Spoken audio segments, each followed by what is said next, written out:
আসসালামু আলাইকুম। কি অবস্থা ভাই ব্রাদার সবার? আপনারা সবাই কেমন আছেন? আশা করি দেশ এবং দেশের বাইরে পৃথিবীর যে কোনো প্রান্তেই থাকেন না কেন অনেক অনেক ভালো আছেন। ও, তো আজকে আবার নতুন একটা ভিডিও নিয়ে চলে আসলাম আপনাদের মাঝে। যে ভিডিওটা সেটা হচ্ছে যে আমরা যারা কাজ করতেছি কিন্তু কোনো কাজের কোনো আয় উন্নতি বা কোনো সফলতা দেখতে পাইতেছি না। আসলে আমাদের করণীয় কি এই বিষয় নিয়ে। আমি যতদূর মনে করি বা আমি যেভাবে কাজ করতেছি সেই প্রান্তিক পর্যায়ে সেই মানে সবচেয়ে কি বলবো আর এই অঞ্চল এরকম একটা দরিদ্র সীমায় মানে বলা চলে দরিদ্র সীমার নিচেই। এই জায়গায় শুধু প্রবাসী আয় ছাড়া রেমিটেন্স ছাড়া আর দ্বিতীয় কোনো ইনকাম নাই আমাদের এই অঞ্চলে।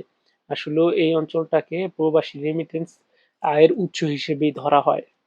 কেননা আমরা যেহেতু শরীয়তপুর সদরের ভিতরে আছি, সদরের একটু সদরের আর কি, কিন্তু একটু সাইডে শহরের একটু ওই নিচে। তো আমাদের এই জায়গা থেকে শরীয়তপুর শহরে যেতে প্রায় 20 টাকার মতো ভাড়া লাগে, গাড়ি ভাড়া, অটো ভাড়া। তো এইরকম একটা শহর পর্যায়ে এসেও আমরা সেই দারিদ্র্য সীমার প্রায় বলতে গেলে দারিদ্র্য সীমার নিচে আছি আমরা।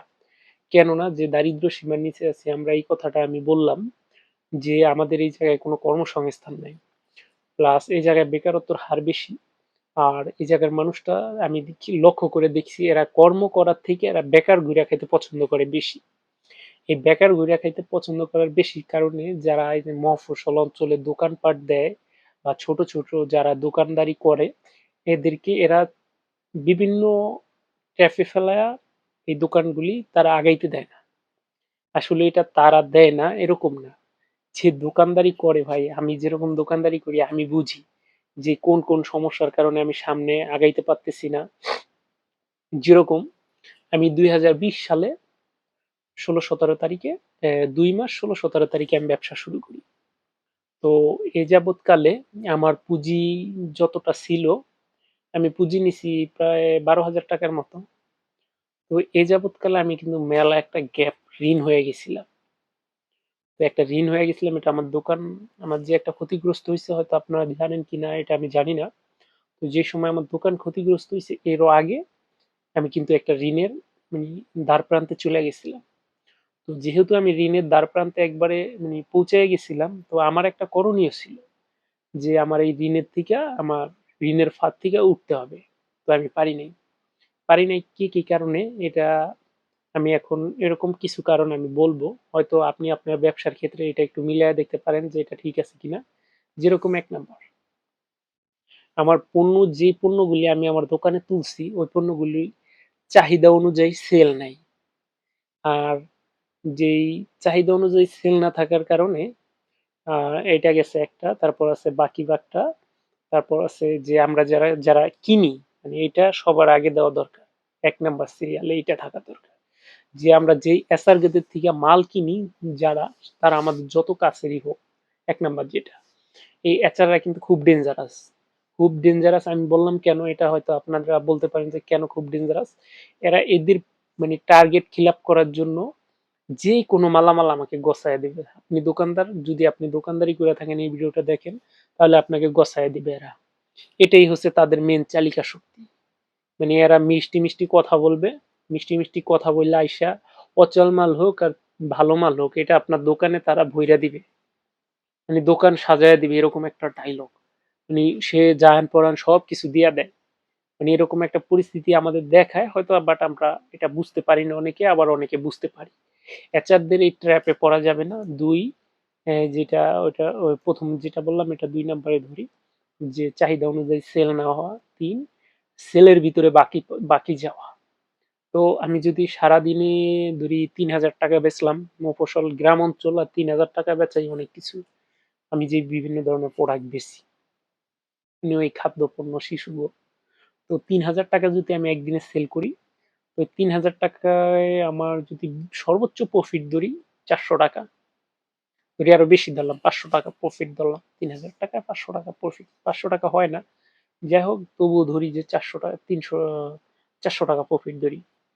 ওই 400 টাকার ভিতরে যদি আমার এই 400 টাকা আমার লাভ হইলো। তো 3000 টাকা সেল করতে যায় যদি আমার 1000 টাকা বাকি থাকে, তাহলে আমার এই জায়গায় চালান ঘাটতি কত? 600 টাকা। এভাবে কিন্তু ভাই ডে বাই ডে বাকি যাইতেছে, ডে বাই ডে আমার চালান ঢুকতেছে দোকানে। চালান ঠিক আছে লাভ করতেছি এরকম না, এর ভিতরে আরো যে কিভাবে চালান ঢুকাইছি এটা আমি জানি, এটা আমি বলতেছি কারণ এর ভুক্তভোগী আমি।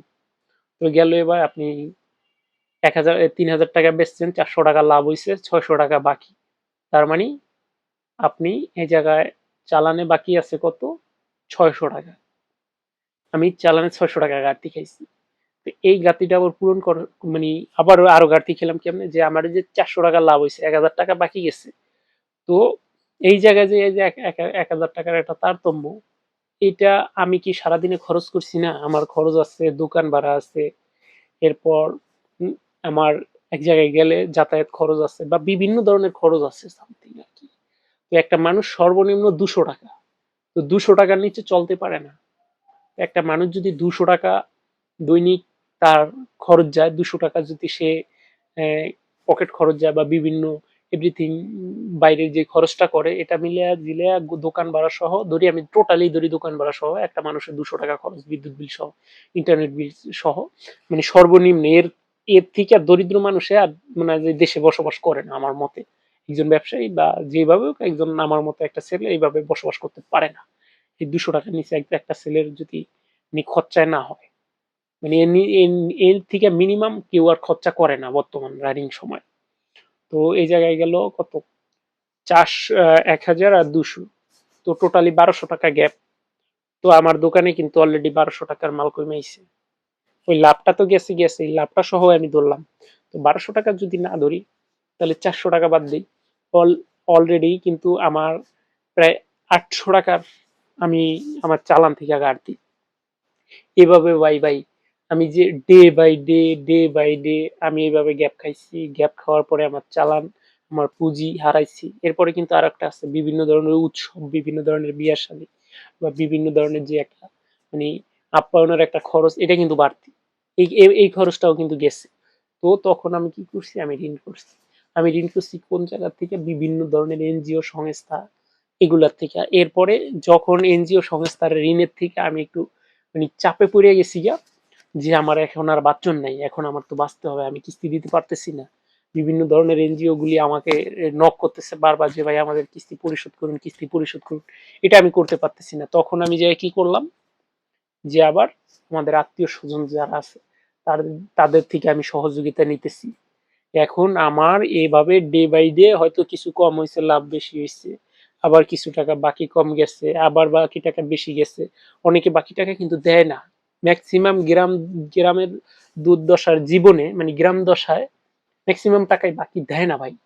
বাকি টাকা এরা পরিশোধ করে না। এরা মানে কি, সবাই আউলিয়া এক একজনের নামাজ কালামও মনে হয় যে মিস করে না, কিন্তু এই বাকি টাকা কয়জন দেয়? যদি 10 জন লোকে বাকি নেয়, তাহলে এর ভিতরে 4 জন লোক বাকি টাকা পরিশোধ করে সঠিক মতো, সময় মতো। এরপরে বাকি 6 জন এর কিছু দিবে কিছু দিবে না। বাকি 3 জনের কিছু দিবে কিছু দিবে না, আর 3 জন তো বাকি টাকা দিবেই না। আল্লাহ দি মোহাম্মদি খায়া একদম পুরা ফিনিশ।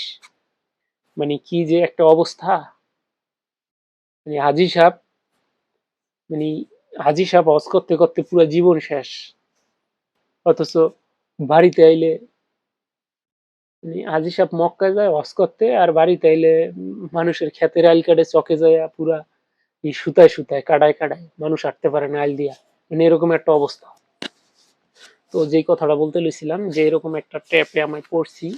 তো আরো কিছু কারণ আছে, হয়তো 3টা কারণ বললাম। 4 নম্বরে যেটা, যে সঠিক পণ্য যেটা আমরা নির্বাচন করি, এই পণ্যটা কত দূর চলে, কত দূর রানিং আমার এরিয়ায়, বা আমি যতটুকু মানে কাস্টমার অনুযায়ী আমরা দোকান বা ব্যবসা করি, এই ব্যবসাটায় কত কত দূর, মানে এই পণ্যটা কতজন মানুষে কিনে। এরকম আরো অনেক কারণ আছে, এরকম আরো অনেক কারণগুলি আমি দেখছি আমার নিজেই, আমি এইগুলা ভুক্তভোগী। তো এরকম কিছু কারণে, যে আরেকটা আরেকটা এটা হচ্ছে সবচেয়ে বড় কারণ। যেরকম আমি ক্ষুদ্র একজন ব্যবসায়ী, মানে একদম ক্ষুদ্র, এর থেকে ছোট ক্ষুদ্র ব্যবসায়ী আর কি হয়। তো আমার কাছে আসবে 20 টাকা বাকি, 30 টাকা বাকি, 50 টাকা, এই খাতায় এরকম বাকির অভাব নাই। অথচ দিনে যদি এরকম 5 জন বাকি নেয়, 20 টাকা, 30 টাকা, 40 টাকা, 50 টাকা, 100 টাকা, তাহলে পুঁজিটা কোথায়, মানে লাভটা কোথায়? লাভ তো দূরের কথা, পুঁজি তো টিকে নাই ভাবে। এরকম বহু সময়গুলি পার করছি। তো এরকম মানে আজকে দুঃখের সাথে বলতে হয় যে আমি আমার ব্যবসা পরিবর্তন করতে চাই। আমি অলরেডি আমার ব্যবসা পরিবর্তন করে নিতেছি। তো আশা করি সবাই আমার জন্য দোয়া করবেন। আমি যেন নতুন ব্যবসা শুরু করতে চাই, যেই কয়েকটা বিষয় নিয়ে আমি চলতেছি বা কাজ করতেছি, খুব তাড়াতাড়ি এই ব্যবসাটা শুরু হবে। তো আমি আর সর্বোচ্চ অল্প কিছুদিন সময় নেব, যেহেতু আমি সময়টা বলবো না যদি আমি অত দিনের ভিতরে করতে না পারি। তো এই জন্য আমি বলবো, যেহেতু আমার একটা ব্যবসার একটা টাইম ছিল যে আমি আমি যখন এই দোকানদারিটা করছি, আমি সর্বোচ্চ এই আইটেম নিয়ে 5 বছর কাজ করব। 5 বছর কাজ করার পরে যদি দেখি যে আমার সফলতা আমি না পাই, তখন আমি অন্য অন্য কোনো আইটেমে বা অন্য কোনো ব্যবসায় আমি শিফট করব। আমার কিন্তু সেটাই হয়েছে, ঘুরতে ঘুরতে এখন প্রায় 5 বছর হয়ে যাবে আগামী 16 তারিখে। এই যে আজকে 9 তারিখ, এই আগামী এই মাসেরই 16-17 তারিখে আর কি আমার 5 বছর ব্যবসার জীবন পূরণ হয়ে যাবে। তো এই সুবাদে আমি আমার নতুন ব্যবসা অলরেডি শুরু করে দিছি।